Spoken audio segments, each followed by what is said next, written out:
reports this month that the United Arab Emirates orchestrated the hacking of a Qatari news agency, helping to incite a crisis in the Middle East, are as unsurprising as they are unwelcome.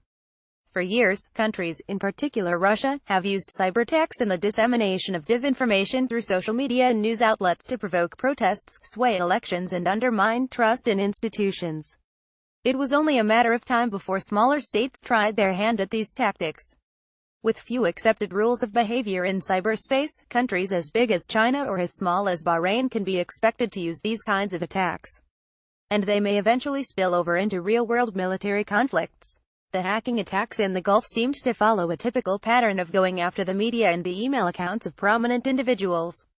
According to American intelligence officials, in late May, hackers supported by the United Arab Emirates infiltrated Qatari government news and social media sites.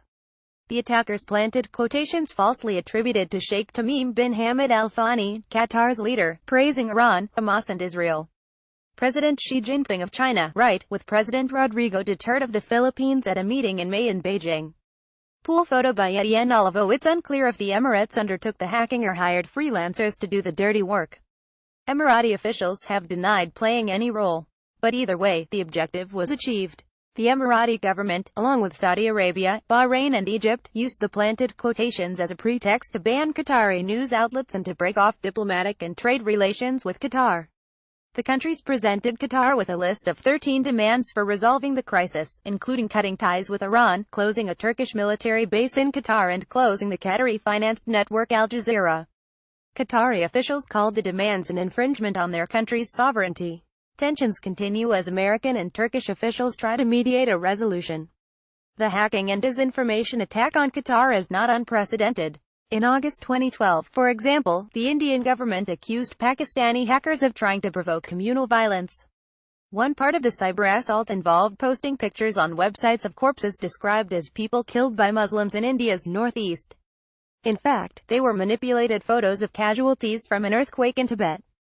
The hackers also sent text messages warning that an attack on students and workers from northeastern India living in Mumbai and Bangalore was imminent. Thousands of migrants began a panicked flight back to their homes.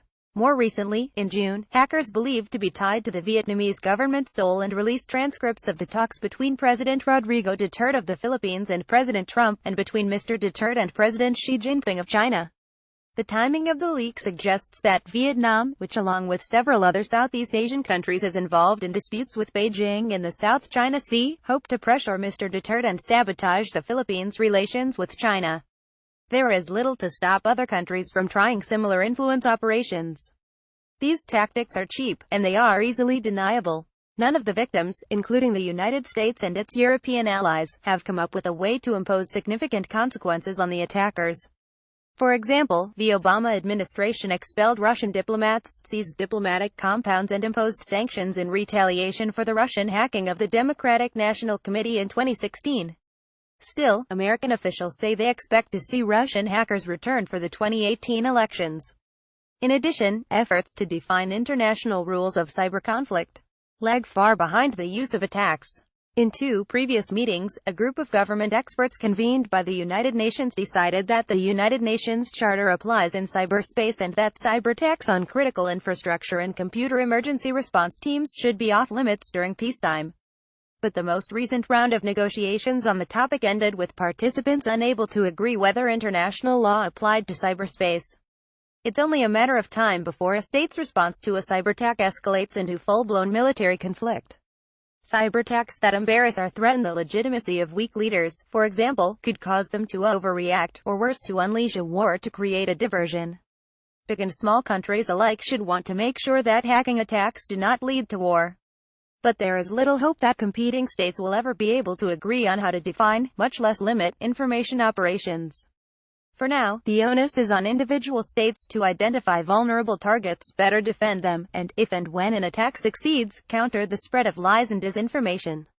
Countries should also work with like-minded partners to detail what types of interference will provoke what types of reactions, from sanctions to retaliatory cyberattacks.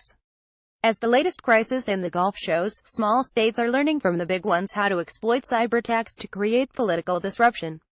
As a result, we all are much less secure in cyberspace, and in the real world, too. Adam Siegel, a cybersecurity scholar at the Council on Foreign Relations, is the author of The Hacked World Order: How Nations Fight, Trade, Maneuver and Manipulate in the Digital Age.